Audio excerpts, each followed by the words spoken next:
Baik, terima kasih banyak. Nama saya Irenis Darson, kelas 2019 di NPM 19103110. Saya akan membacakan hasil penelitian proposal saya. Yang pertama, latar belakang. Pendidikan merupakan kebutuhan yang sangat penting bagi manusia untuk menjalani hidupnya. Dalam proses pendidikan, bukan hanya menjadi tugas seorang guru, tapi juga orang tua. Sesuai dengan Undang-Undang Republik Indonesia Nomor 20 Tahun 2003, Bab 4 Pasal 7 tentang hak dan kewajiban orang tua, itu butir 1, yaitu orang tua berhak berperan serta dalam memilih satuan pendidikan dan memperoleh informasi tentang perkembangan anaknya. Dan butir 2, yaitu orang tua dari anak usia wajib belajar berkewajiban memberikan pendidikan dasar kepada anaknya atau Sisdiknas.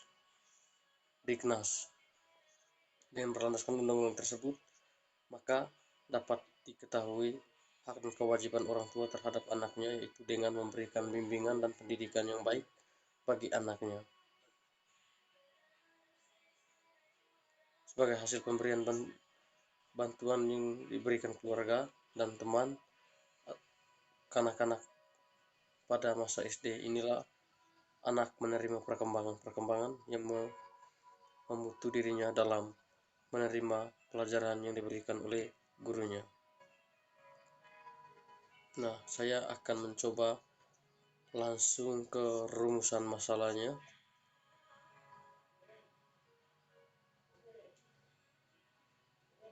Sesuai dengan permasalahan yang telah dipaparkan di atas, maka adakah hubungan signifikan antara perhatian orang tua dengan motivasi belajar siswa kelas tinggi di SDI Compang Congkar?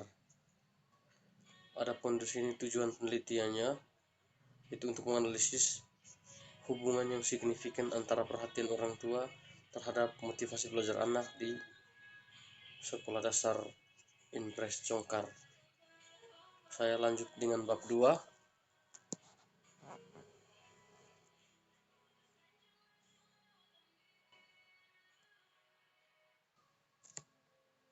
yaitu tentang kajian pustaka. A-nya itu penelitian yang relevan. B, kajian teori. Yang pertama, jelas perhatian orang tua. Pengertian perhatian orang tua. Menurut Slameto 2010, perhatian adalah kegiatan yang dilakukan seorang dalam hubungannya dengan pemilihan rangsangan yang datang dari lingkungan. Sedangkan menurut Sumadi Suryabrata 2015 menjelaskan perhatiannya itu sebagai banyak sedikitnya kesadaran yang menyertai sesuatu. Aktivitas yang dilakukan dalam Kamus Besar Bahasa Indonesia disebutkan bahwa yang dimaksud dengan orang tua adalah orang yang dihormati atau disegani di kampung atau di tetua. Orang tua adalah komponen keluarga yang terdiri dari ayah, ibu, dan merupakan hasil dari sebuah ikatan perkawinan yang sah yang dapat membentuk suatu keluarga. Orang tua memiliki tanggung jawab untuk mendidik, mengasuh, membimbing anak-anaknya untuk mencapai tahapan tertentu yang menghantarkan anak untuk siap dalam kehidupan bermasyarakat. Berdasarkan uraian di atas, dapat dimaknai bahwa perhatian merupakan pemusatan atau konsentrasi yang menyebabkan bertambahnya aktivitas individu terhadap suatu objek yang memberikan rangsangan kepada individu tersebut, sehingga ia peduli terhadap apa yang memberikan rangsangan tersebut. Dengan demikian, perhatian orang tua merupakan pemusatan atau konsentrasi orang tua terhadap anaknya yang menyebabkan bertambahnya aktivitas orang tua yang ditujukan kepada anak-anaknya, terutama dalam pemenuhan kebutuhan baik secara fisik maupun non-fisik. Orang tua kurang atau tidak memperhatikan pendidikan anaknya, misalnya mereka acuh tak acuh terhadap belajar anaknya, tidak memperhatikan sama sekali kepentingan-kepentingan atau kebutuhan-kebutuhan anaknya dalam belajar, tidak mengatur waktu belajarnya, tidak menyediakan atau melengkapi alat belajarnya, tidak memperhatikan apakah anak belajar atau tidak tahu bagaimanakah kemajuan belajar anaknya. Kesulitan-kesulitan yang dialami dalam belajar dan lain-lain dapat menyebabkan anak tidak atau kurang berhasil dalam belajarnya.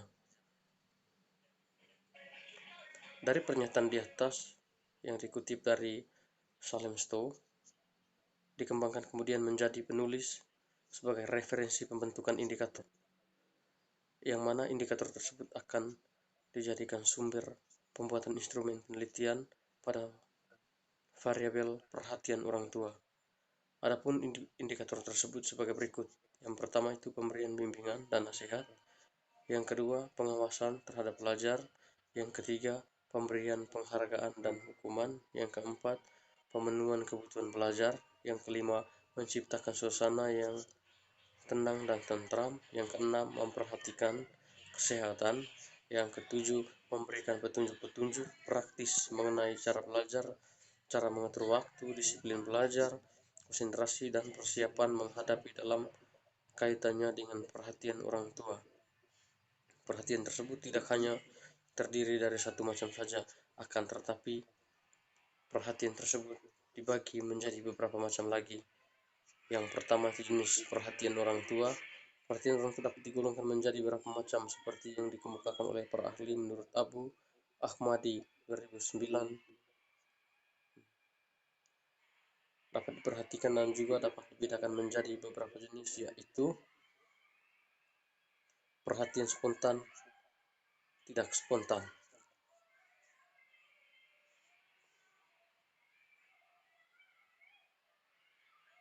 Perhatian spontan yakni perhatian yang timbul dengan sendirinya bersifat pasif.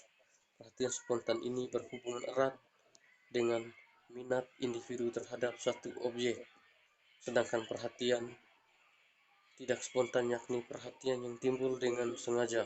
Oleh karena itu harus ada kemauan yang menimbulnya atau bersifat aktif. Perhatian statis dan dinamis. Perhatian statis adalah perhatian yang tetap terhadap sesuatu. Ada orang yang dapat mencurahkan perhatiannya pada sesuatu seolah-olah tidak berkurang kekuatannya. Dengan perhatian tetap itu, maka dalam waktu yang agak lama, orang dapat melakukan sesuatu dengan perhatian yang kuat. Sedangkan perhatian dinamis adalah perhatian yang mudah berubah-ubah, mudah bergerak, mudah perhatian atau konsentratif, atau memusat, dan juga perhatian distributif atau terbagi-bagi. Perhatian konsentratif ialah perhatian yang ditujukan kepada satu objek masalah tertentu. Misalnya seorang yang sedang memancing ikan, seorang pemburu yang sedang menembak binatang.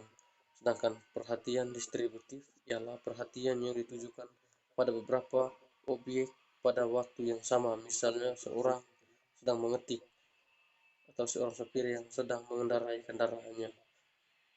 Yang kedua, perhatian sempit dan luas.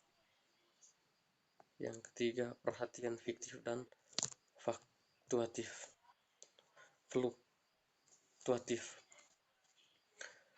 Yang pertama dulu, perhatian fiktif atau perhatian melekat, yakni perhatian yang mudah dipusatkan pada suatu hal, dan boleh dikatakan bahwa perhatian dapat melekat lama pada objeknya.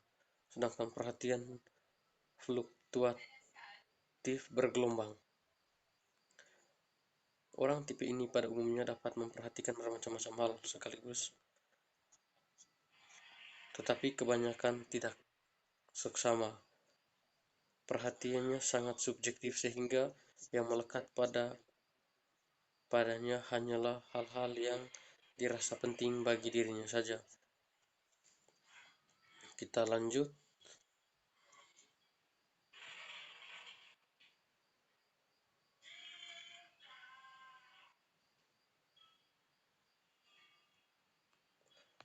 Bentuk-bentuk perhatian orang tua. Bentuk pedulian orang tua terhadap anaknya meliputi penyediaan fasilitas belajar. Ada juga yang setiap kenaikan kelas orang tua memberikan seragam sekolah baru. Selain itu, menjadi teman diskusi mengenai pelajaran seorang anak. Bentuk simpati orang tua terhadap keadaan anak yaitu seperti bantuan mengatasi masalah sewaktu anak mengalami kesulitan dan mengerjakan pekerjaan rumah, serta orang tua yang memberi penghargaan pada anak setelah anaknya mendapatkan nilai yang bagus.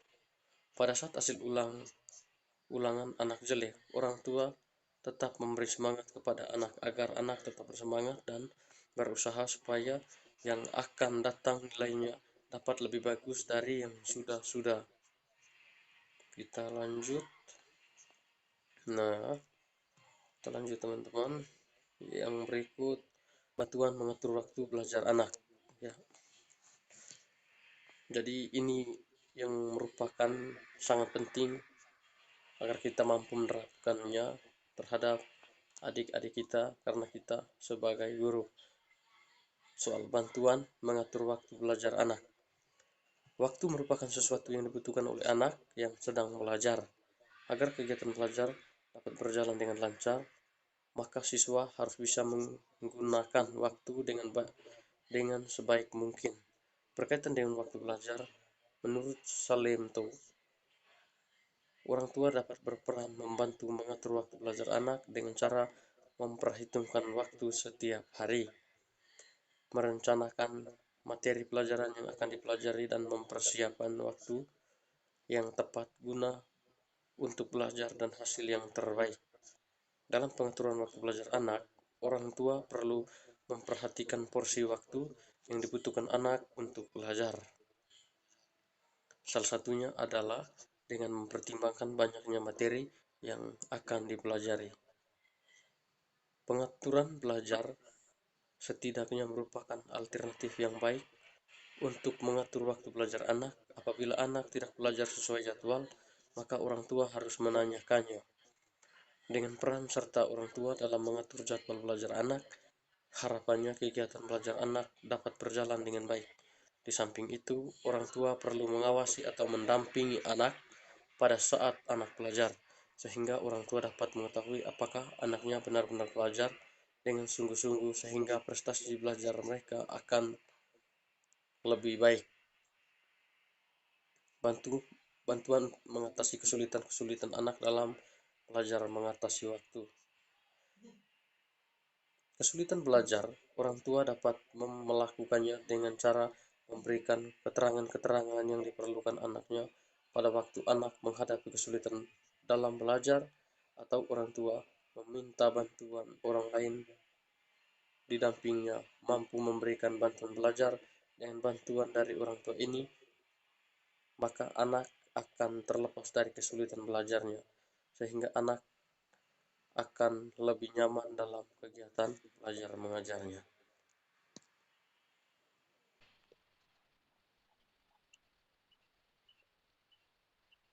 Motivasi belajar.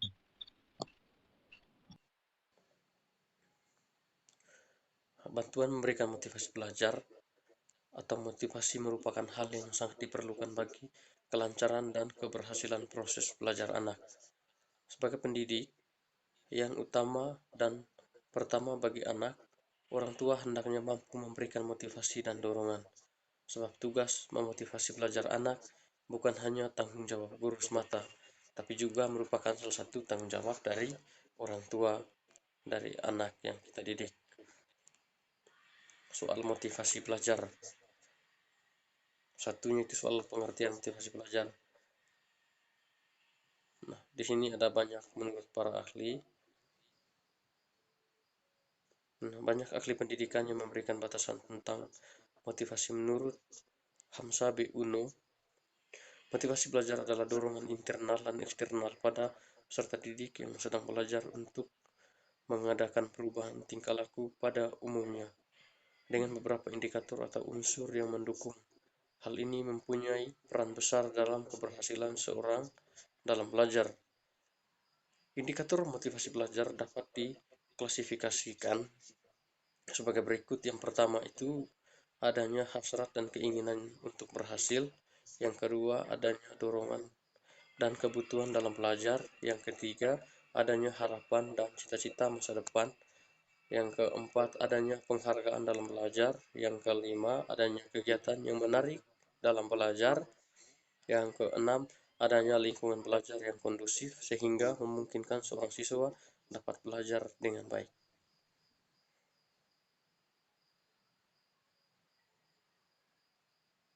Jadi itu peranan besar dalam keberhasilan seorang dalam belajar. Ada 6 poin tadi yang perlu kita terapkan ketika kita menjadi seorang guru ataupun kita memotivasi peserta didik yang kita ajar. Yang kedua itu soal unsur-unsur mempengaruhi motivasi belajar anak. Motivasi merupakan salah satu yang diterima penting dalam belajar, yaitu untuk menarik atau mendorong anak supaya anak lebih bersemangat dalam belajarnya.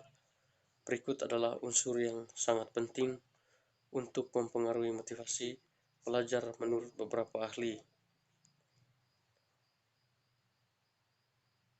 Nah, kita langsung ke unsurnya saja. Unsur yang sangat mempengaruhi siswa untuk belajar yaitu cita-cita atau inspirasi. Motivasi belajar tampak pada keinginan anak sejak kecil seperti keinginan belajar, berjalan, makan, atau dapat membaca, dapat menyanyi, dan sebagainya.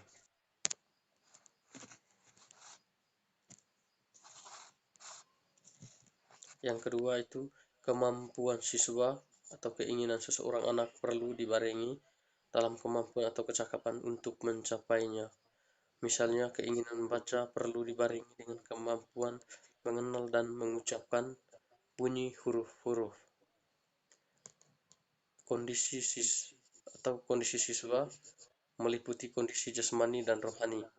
Yang kedua, kondisi lingkungan siswa. Kondisi lingkungan siswa dapat berupa alam, lingkungan ataupun tempat tinggal, tempat pergaulan sebaya, atau kehidupan masyarakat, ancaman teman yang nakal, kerukunan hidup, akan mengganggu kesungguhan belajar dari seorang anak. Yang keempat, siswa memiliki perasaan, perhatian, kemauan, keinginan, dan pikiran yang mengalami perubahan hidup. Misalnya dari surat kabar, majalah yang dia baca, ataupun dia menonton televisi, mendengarkan dari radio, itu merupakan unsur-unsur dinamis yang dapat memotivasi belajar dari seorang siswa. Nah, adapun di sini upaya guru dalam mempelajarkan siswa. Seorang guru harus dapat memotivasi belajar siswa dan dengan membina disiplin belajar dalam setiap kesempatan. Yang kecil itu jenis-jenis motivasi. Mungkin ini tidak perlu dijelaskan, hanya untuk motivasi saja, tapi sedikit saya sentil saja ya. Soal motivasi adapun dari unsur intrinsik adalah motif-motif yang menjadi aktif atau berfungsinya tidak perlu dirangsang di luar, karena dalam setiap diri individu sudah didorong untuk melakukan sesuatu. Yang kedua, soal motivasi ekstrinsik adalah kebalikan dari motivasi intrinsik di atas tadi. Motivasi ekstrinsik adalah motif-motif yang aktif dan berfungsi karena adanya perangsang dari luar yang mampu merubah diri dari peserta didik. Yang ke itu fungsi motivasi dalam belajar. Nah, yang pertama itu menurut Dimyati dan Mujiono mengungkapkan bahwa motivasi dapat dipandang sebagai dorongan mental yang menggerakkan dan mengarahkan perilaku manusia, termasuk perilaku dalam belajar mengajar. Poin yang pertama itu mendorong manusia untuk berbuat. Motivasi dalam hal ini merupakan mentor penggerak dari setiap keinginan yang akan dikerjakan. Menentukan arah pembuatan. Dengan demikian, motivasi dapat diberikan arah dan mana keinginan yang harus lebih dahulu dikerjakan oleh seorang siswa. Cara menumbuhkan motivasi dan belajar.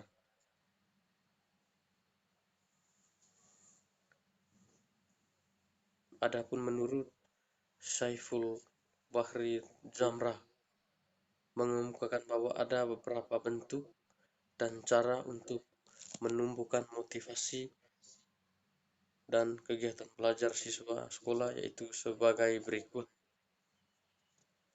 Yang pertama, memberi angka. Yang kedua, hadiah.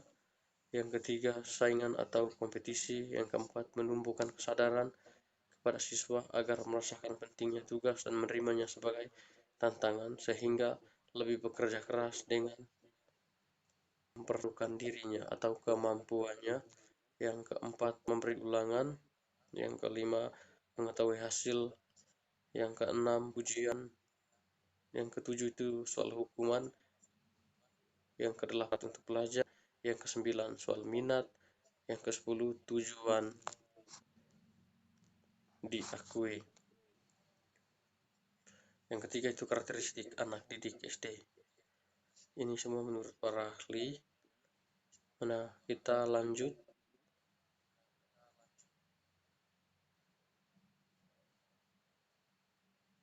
Yang pertama itu masa kanak-kanak kelas rendah sekolah dasar. Beberapa sifat khas anak-anak pada masa ini antara lain adanya korelasi positif yang tinggi antara keadaan kesehatan pertumbuhan jasmani dengan prestasi sekolah. Adanya sikap yang cenderung untuk mematuhi peraturan-peraturan atau permainan yang tradisional. Yang ke-C, adanya kecenderungan memuji sendiri. Yang ke-D, suka membanding-bandingkan diri dengan anak-anak yang lain kalau hal itu dirasanya menguntungkan, dan untuk meremehkan anak yang lain.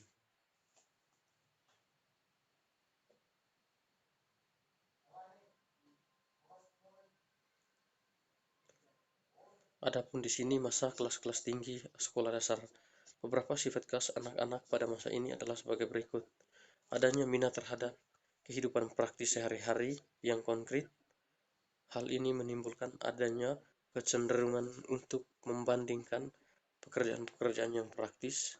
Yang ke-B, amat realistik, ingin tahu dan juga ingin belajar. Yang ke-C, menjelang akhir masa ini telah ada minat terhadap hal-hal dan mata pelajaran khusus yang oleh para ahli ditafsirkan melalui menonjolnya faktor-faktor.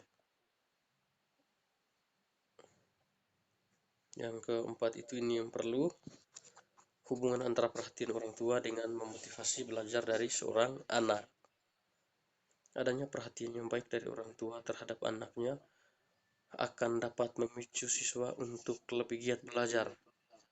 Hal ini sesuai yang ditemukan oleh Dimyati dan Mujiono, mengungkapkan bahwa motivasi dapat dipandang sebagai dorongan mental yang menggerakkan dan mengarahkan perilaku manusia, termasuk dalam hal perilaku belajar.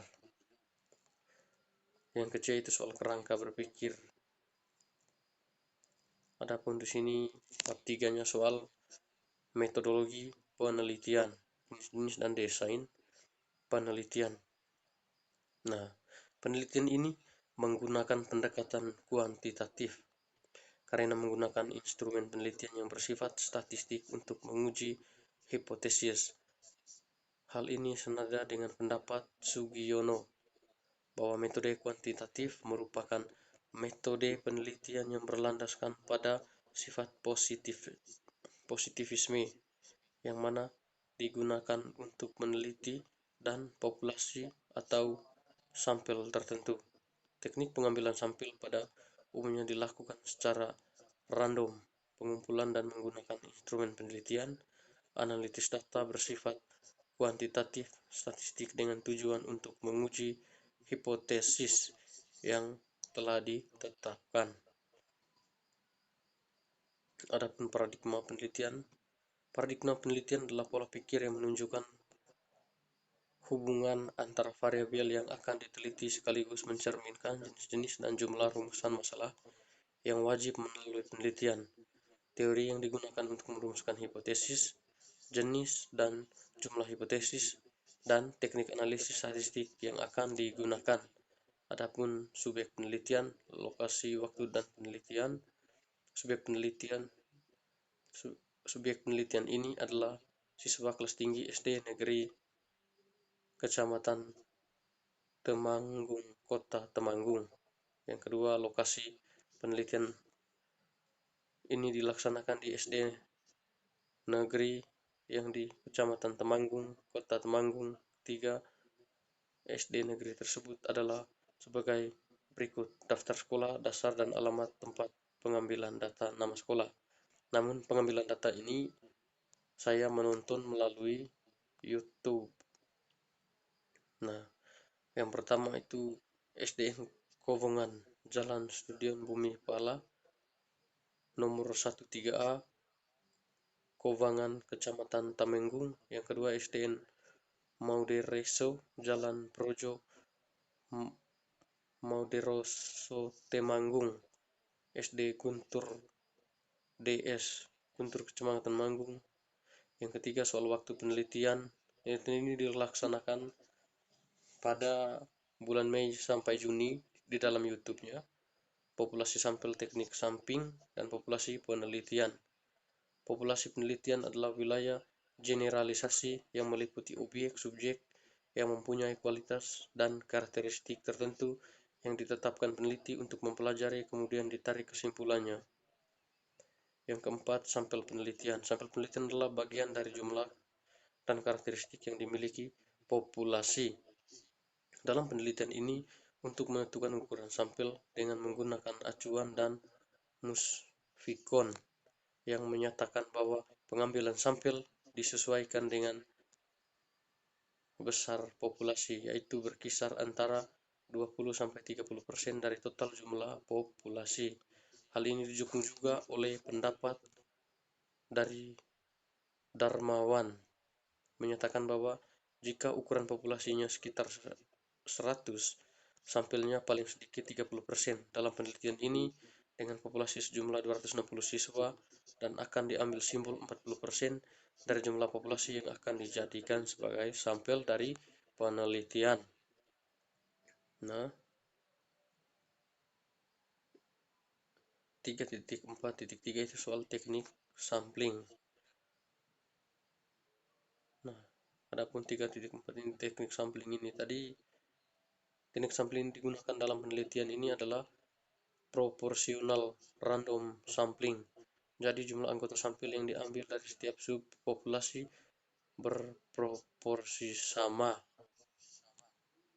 Adapun 3.5 soal variabel penelitian. Variabel penelitian ini terdiri dari dua variabel, yaitu satu variabel bebas atau independen dan satu variabel terkait dependen. Atau variabel bebas meliputi perhatian orang tua. Adapun definisi operasional dan juga perhatian orang tua. Perhatian orang tua adalah pemusatan atau konsentrasi orang tua terhadap anaknya yang menyebabkan bertambahnya aktivitas orang tua yang ditujukan kepada anak-anaknya, terutama dalam pemenuhan kebutuhan baik secara fisik maupun fisik. Adapun soal motivasi belajar, soal teknik pengumpulan data, yaitu teknik angket, ada juga teknik dokumentasi, teknik wawancara, instrumen penelitian. Nah, semuanya ini saya ambil dari YouTube. Nah, adapun bab 4-nya itu hasil penelitian dan pembahasannya. Hasil penelitian 4.11 analisis deskripsi persen variabel penelitian. Analisis deskripsi ini digunakan untuk mendeskripsi data-data dari masing-masing variabel penelitian, yaitu variabel bebas atau X dan juga variabel terikat yaitu E. Variabel bebas dalam perhatian ini yaitu perhatian orang tua, sedangkan variabel terikat adalah motivasi belajar pada siswa kelas tinggi di SDI Negeri di Gugus Yudhistiro, Kecamatan Temenggung, Kota Temenggung.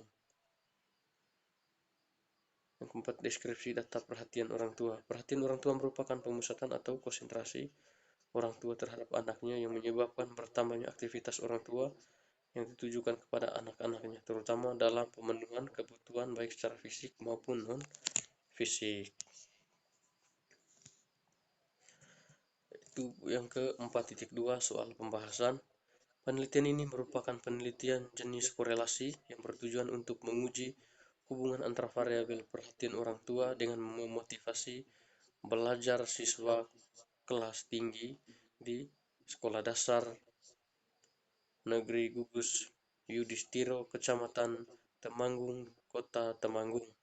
Hal tersebut sesuai dengan pernyataan Sukmadinata yang menyatakan bahwa penelitian korelasi merupakan penelitian yang ditujukan untuk mengetahui hubungan suatu variabel dengan variabel-variabel lain dari seluruh populasi, yaitu siswa kelas tinggi SD Negeri Gugus Yudhistiro, Kecamatan Temanggung, Kota Temanggung, yang berjumlah 260 siswa, kemudian diambil 40% dari jumlah populasi yang akan dijadikan sebagai sampel dari sebuah penelitian.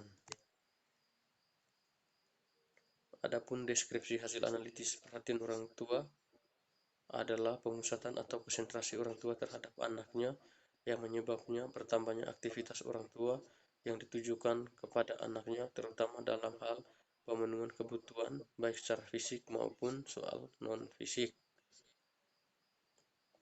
Yang kedua, soal deskripsi hasil analisis motivasi belajar siswa. Memotivasi belajar merupakan suatu dorongan atau bergerak bagi seorang siswa untuk berprestasi dalam belajar dengan melakukan suatu tindakan mengatasi segala tantangan atau hambatan dalam usahanya mencapai tujuan pembelajaran yang telah ditetapkan. Hal tersebut sesuai dengan pernyataan Hamzah B. Uno tadi yang telah saya bacakan di awal tadi. Nah, sekian penjelasan saya. Terima kasih banyak. Selamat siang untuk kita semua. Selamat siang Ibu. Terima kasih banyak atas waktu yang diberikan kepada saya.